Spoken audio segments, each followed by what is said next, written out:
We have 10 restaurants, 8 in New York, 2 randomly in Denver. We have been around, though we've technically been quality branded, actually only for 6 or 7 years. Before that, we were fourth wall restaurants since 2006, but we've actually been around 65 years. We've operated big, bustling restaurants for a long time. Before COVID, we experimented with some other stuff. We opened a concept called Quality Eats, which was a small neighborhood steakhouse. We started with one in the West Village, and then we grew it to, we opened one on the Upper East Side, and then we opened one in Nomad. We really started thinking about who we were as a company. We tried to do a lot of things, tried to do everything well, and that's really hard. We had these big restaurants, and we had these small partnership restaurants, Michelin star with Don Angie. We wanted to open a casual steak concept in Quality Eats, and if it went well, maybe open 100 of them. And we were just doing too many things. And so we really started to focus on who we were as a company, and we made the hard decision to close Quality Eats. We were not about building small, casual, scalable concepts. Other people do that really well. Our, conceit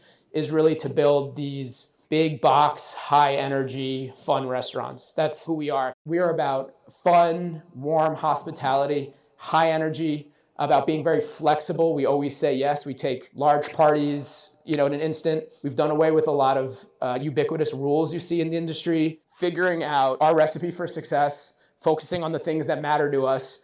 Even we've reduced our training programs recently because we know in this industry we have such turnover.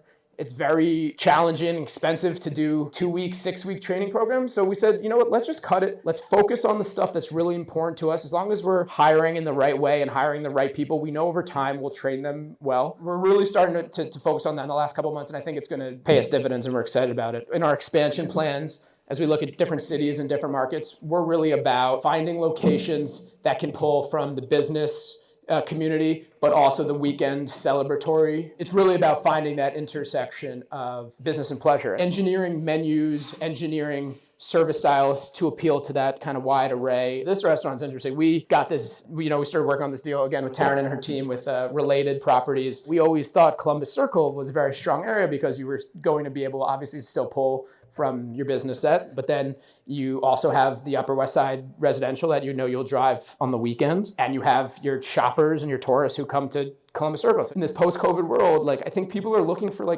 fun, weird, kind of exciting, I hate to say, but experiential restaurants. And we built something on the 3rd floor of what was, a mall that was starting to get a little tired, and we wanted to improve that.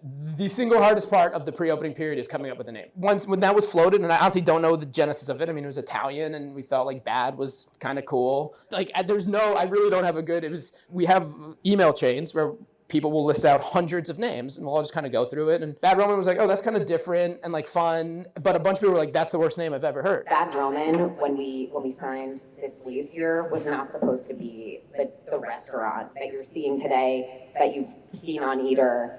It was supposed to be a 2.0 upgraded version of what Mark Murphy did at Landmark, because this is a market the group understood. We knew the customer. We knew Landmark worked. It just needed to be re-energized and elevated, and they knew how to do that. It ended up becoming Bad Roman, which ultimately is this high-energy, theatrical, high-design, experiential restaurant. When you walk in the door, when you're standing outside, you hear nothing. You walk up a quiet mall at 8 p.m. at night, and you enter the doors, and it's a buzzing, full 275 seat restaurant that's open past midnight. When we think about real estate expansion strategy, bringing something different with this vibe and with this experience is not here. So I think that's definitely a key component of how we think about future growth.